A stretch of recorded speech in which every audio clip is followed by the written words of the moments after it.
AS La Niña caused flooding rains in Australia. It intensified droughts in the Americas, a first-of-its-kind report helmed by Australian scientists has found. The report, released today by the Global Water Monitor Consortium and led by the Australian National University, ANU, found global warming is changing the water cycle across the planet. In 2022, the water cycle was dominated by warm ocean waters in the western Pacific, eastern and northern Indian Ocean as air temperature over land followed the long-term warming trend, and air humidity declined. This in turn fueled extreme natural disasters across the globe. Read more. Is persistence of ex-tropical cyclone Ellie a sign of future storms? Warm ocean temperatures led to the formation of a severe heatwave in South Asia early in the year, followed by an extreme monsoon that caused massive floods in Pakistan. The year also coincided with the rise of flash droughts, dry spells which rapidly develop within a few months following severe heatwaves, across Europe and China. Lead author Professor Albert Van Dyck warned events like flash droughts and extreme floods will become more frequent as the water cycle shifts.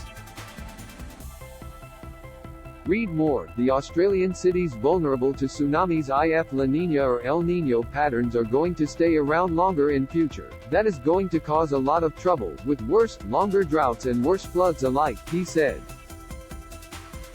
It's a safe prediction that we will see more and more of these heat waves and flash droughts. We also see evidence of the impact of global warming on glaciers and the water cycle in cold regions, and in fact melting glaciers contributed to the Pakistan floods. That will continue until those glaciers are gone. Read more. Extreme weather to strike Australia decades earlier than expected. One can't talk about 2022 without making reference to the fact it was the third La Niña year in a row. While 3 consecutive years are unusual, it isn't entirely unprecedented, but as the water cycle shifts it remains unclear whether back-to-back events are now the norm.